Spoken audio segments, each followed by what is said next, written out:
If you've wondered what's happening to our wild horses as the year 2025 comes to an end, this episode is for you. I'm your host, Carol Walker, and let's get started.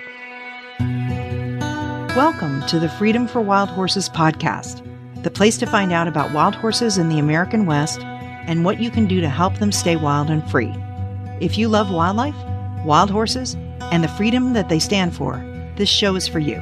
I'm your host, Carol Walker. Let's get started. It's been 21 years since I first started visiting and photographing wild horses. Not much has changed in that time in the management of them.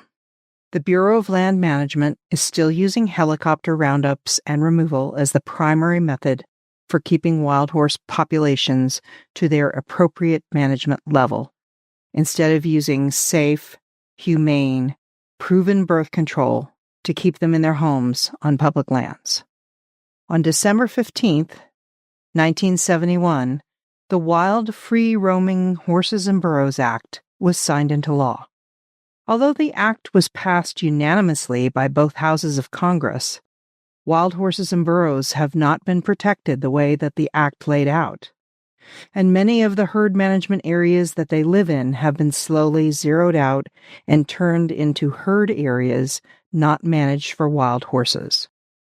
Appropriate management levels are set not based on science or on the amount of horses needed in a herd to ensure genetic viability, or on the scientific evaluation of the carrying capacity of all wildlife in an area, but on politics and pressure from the livestock ranchers who lease our public lands for a pittance and whose cattle and sheep devastate our lands by overgrazing. On November 12, 2025, Congress passed a continuing resolution funding the federal government through January 30th, 2026. This maintains fiscal year 2025 funding levels for the BLM's Wild Horse and Burro program and protections against killing and slaughter of the wild horses remaining in place for the 64,000 wild horses currently in holding facilities. But funds are also available for helicopter roundups, and those may resume. There has been a hold on these roundups since summer and through the government shutdown, and the BLM has not released the gather schedule for fiscal year 2026 yet. The staff of the Wild Horse and Burro program has been cut drastically this year.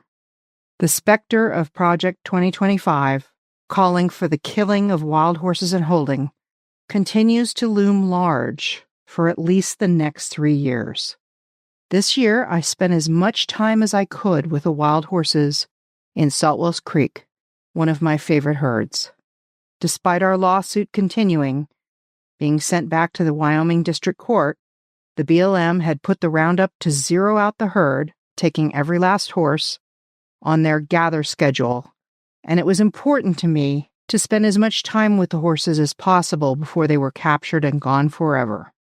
The roundup was postponed twice, and finally, after a second lawsuit was filed, put on hold until next summer, 2026 at the earliest. More time is always a good thing for our wild horses. In the midst of this time of uncertainty, I think it's important to come back to why wild horses are important and where my journey with them began. This excerpt is from my first book, Wild Hoofbeats, America's Vanishing Wild Horses, and it's about my first experience with a family of wild horses in the spring of 2004. It is late April, the morning of my first day looking for horses in Adobe Town. I have been searching the landscape for sight of the herd, but so far even my binoculars have shown me nothing except endless acres of sage and pale soil tossed up into mocking dust devils by the spring wind. I force my car over deep ruts, wrench the steering to round a bend in the primitive road, and spot a graceful white mare standing 75 feet from the car. Her eyes are closed as she sleeps on her feet, and below her, ears are sticking out from the sagebrush. A band of wild horses is lying down, sheltering from the bitter wind that seems to blow continuously in this area. I grab my camera and button my coat, my fingers fumbling with the buttons as I rush. When I get out of the car, I leave the door ajar to avoid making unnecessary noise. I ease toward the horses. Abruptly, a light gray horse with a charcoal mane lunges to its feet and begins running toward me. I realize that this must be the stallion.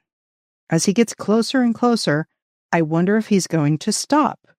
I also wonder what I will do if he doesn't. As he approaches, more horses behind him unfold their bodies and rise up from the sagebrush. I see 2 fillies, one a gawky yearling and the other a sturdier 2-year-old. I am a statue. The stallion slows to a trot and then stops about 10 feet away from me, and I finally breathe, thrilled to see him so close. He is downwind, so he can smell me. He seems to be inspecting me as avidly as I am him. From the many bite marks and scars sprinkled across his white coat, he's clearly an older stallion. Once he has taken a good look, he seems to relax and strolls over to the younger of the 2 fillies, who are standing together looking at me. The 2 sisters look alike, with similar straight blazes on their faces, but the smaller filly's blaze tapers between her eyes like an hourglass. She is a reddish color, but is turning gray like her mother and father. The stallion stops beside her and affectionately nuzzles her, and she nuzzles him back. Then he walks over to the larger filly, who is a rosy pink in color, and nuzzles her. She lifts her head, showing her teeth as though she were grinning at me. I laugh, and luckily the horses don't seem to care, after all, about the noise I made. The mare hangs back, watching her daughter's antics. Her belly is very large with this year's coming foal. Not wanting to interfere in their morning activities, I leave when the horses start becoming restless. This was the first of many trips I took out to Adobe Town that year, and I've continued to visit that area over the last 15 years. And this summer, there was a devastating roundup that took far more horses than should have been allowed by the numbers left in the herd. Thank you for listening to this episode of Freedom for Wild Horses. If you'd like to know more about my book, Wild Hoofbeats, America's Vanishing Wild Horses, go to www.wildhoofbeats.com. Thank you for listening to this episode of Freedom for Wild Horses. If you want to learn more, follow me at www.wildhoofbeats.com for more information and for ways to help America's wild horses. See you next time.